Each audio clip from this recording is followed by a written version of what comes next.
सुभासपा अध्यक्ष ओम प्रकाश राजभर ने सपा के मुखिया अखिलेश यादव पर निशाना साधा है। उन्होंने अखिलेश यादव को अपरिपक्व नेता बताया है। सुनिए। अखिलेश यादव जी की अपरिपक्वता, टिकट बंटवारे में सुबह देंगे बिंद को, 12 बजे दिए मौर्या जी को, संझा को दे दिए पंडित जी को। दू जाती तो खुद नाराज हो गई तो जीतेगा कैसे बेचारा। ऐसे सैकड़ों सीट तो इस तरह वो हार गए टिकट बंटवारे में। और अपने सहयोगियों की बात न मानना, सहयोगियों का सहयोग न लेना, ये सबसे बड़ा कारण है। और कश्मीरी पंडितों पर बनी film the Kashmir files in दिनों फिर चर्चा में है। इस बार का चर्चा का विषय है इफी 2022 का फिल्म फेस्टिवल। इफी 2022 में जूरी हेड के बयान के बाद घमासान शुरू हो गया है। उन्होंने फिल्म को वल्गर और प्रोपेगेंडा बताया है। इस पूरे मामले में पहले अनुपम खेर और फिल्म के डायरेक्टर विवेक अग्निहोत्री ने बयान दिया। अब इजराइल ने भी जूरी हेड को फटकार लगाई है। जिस फेस्टिवल में नादव लापिड ने बयान दिया, वहां गोवा के मुख्यमंत्री प्रमोद सावंत, सूचना एवं प्रसारण मंत्री अनुराग ठाकुर समेत बड़े बड़े फिल्म स्टार्स मौजूद थे। द कश्मीर फाइल्स को अश्लील और प्रोपेगेंडा वाली फिल्म बताने वाले बयान पर इजराइल ने भी अपनी गलती मान ली है और भारत से इसके लिए माफी भी मांगी है। भारत में इजराइल के राजदूत और नॉर गिलोन ने कहा कि भारतीय संस्कृति में एक अतिथि भगवान के समान है। आपने इफी गोवा में जूरी के पैनल की अध्यक्षता करने के लिए भारतीय निमंत्रण के साथ साथ उस भरोसे और सम्मान का सबसे खराब तरीके से दुरुपयोग किया है जो उन्होंने आपको दिया है। जूरी बोर्ड ने भी नादव लापिड के बयान से किनारा कर लिया है। जूरी बोर्ड ने कहा कि एक जूरी के रूप में हमें फिल्म को लेकर न्याय करने के लिए नियुक्त किया गया है। हम किसी भी फिल्म पर किसी भी प्रकार की राजनीतिक टिप्पणी में शामिल नहीं होते हैं और अगर किसी की तरफ से ऐसा किया जाता है तो वो उसकी व्यक्तिगत राय होगी। वहीं पूरे मामले को लेकर देश में भी गतिरोध छिड़ा हुआ है।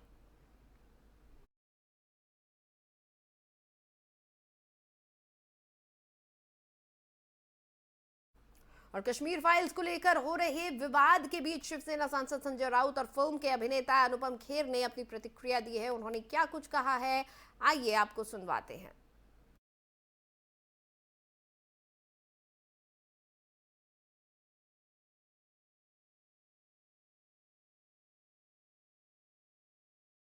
तो ये जो बात है कश्मीर फाइल्स के बारे में, ये सच है।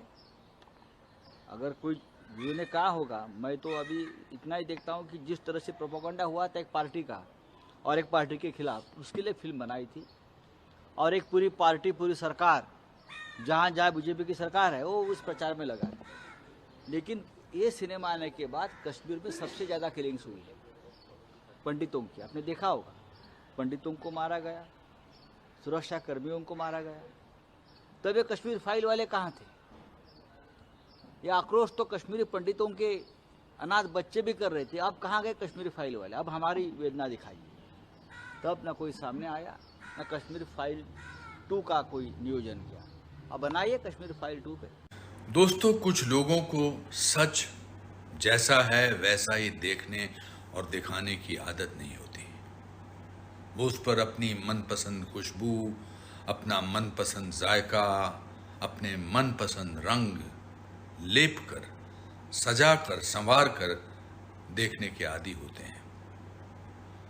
कश्मीर का सच उन्हें पच नहीं रहा है और वो चाहते हैं कि उसे किसी अच्छे, रंगीन, खुशनुमा चश्मे से देखा और दिखाया जाए। और यही वो करते आए हैं पिछले 25-30 साल से। और आज जब उनकी इस पूरी मेहनत पर पानी फेर दिया है कश्मीर फाइल्स ने, सच को जैसा है वैसा ही दिखाकर। तो ये जो बात है, असम के सीएम हेमंत बिस्वा शर्मा इन दिनों गुजरात में प्रचार में व्यस्त हैं। अपनी सभाओं में वो राहुल गांधी पर जमकर निशाना साध रहे हैं। राहुल गांधी के चेहरे को लेकर उन्होंने बयान दिया है, जिस पर अब विवाद छिड़ने के बाद उन्होंने सफाई दी है। मैंने तो कोई सब यूज नहीं किया। आपने कहा कि वो सदाम हुसैन की तरह मैंने ये बोलता हूं कि देखते देखते आपका सेहरा और सद्दाम का सेहरा अगर आप एक साथ बैठा लेता है तो एक जैसा देखता है, लेकिन अगर आप थोड़ा सा दाढ़ी उड़ी काट ले तो आपको नेहरू जैसा दिखाई देगा। मल्लिकार्जुन खड़गे जी ने ये बोल रहा है कि मेरा साथ कोई चाय नहीं पीता है, तो हो सकता है राहुल जी उनका साथ चाय नहीं पीता है अभी तक। हो सकता है कि कांग्रेस में अस्पृश्यता का प्रैक्टिस किया जाता है। तो खड़गे जी का यह बयान का बाद राहुल जी को एक ट्वीट करना चाहिए with A picture back dated कि वो और खड़गे जी एक साथ चाय पी रहा है। चलिए आगे बढ़ेंगे। गुजरात में सियासी पारा चरम पर है। कांग्रेस और बीजेपी के बीच बयानबाजी खत्म होती नजर आ रही है। कांग्रेस अध्यक्ष मल्लिकार्जुन खड़गे लगातार पीएम मोदी पर तंज कस रहे हैं, वहीं बीजेपी भी इसका मुंह तोड़ जवाब दे रही है। खड़गे ने एक चुनावी रैली में मोदी की तुलना रावण से कर दी, तो बीजेपी ने इसे पार्टी की बौखलाहट बताया। अहमदाबाद के बहरामपुरा में एक जनसभा में खड़गे ने हर चुनाव के लिए मोदी पर बहुत अधिक भरोसा करने के लिए भाजपा पर निशाना साधा। उन्होंने कहा, हम आपका चेहरा निगम चुनाव, एमएलए चुनाव या सांसद चुनाव हर जगह देखते हैं कि आपके पास रावण की तरह 100 सिर हैं। अब इनके इस बयान के बाद बीजेपी ने कड़ी नाराजगी जताई है। बीजेपी प्रवक्ता अमित मालवीय ने तीखी प्रतिक्रिया देते हुए कांग्रेस पार्टी पर प्रधानमंत्री का अपमान करने का आरोप लगाया है। उन्होंने कहा, कांग्रेस के राष्ट्रीय अध्यक्ष मल्लिकार्जुन खड़गे गुजरात चुनाव की गर्मी नहीं झेल पा रहे हैं, इसी वजह से उन्होंने अपने शब्दों पर नियंत्रण खो दिया है और पीएम मोदी को रावण कहा।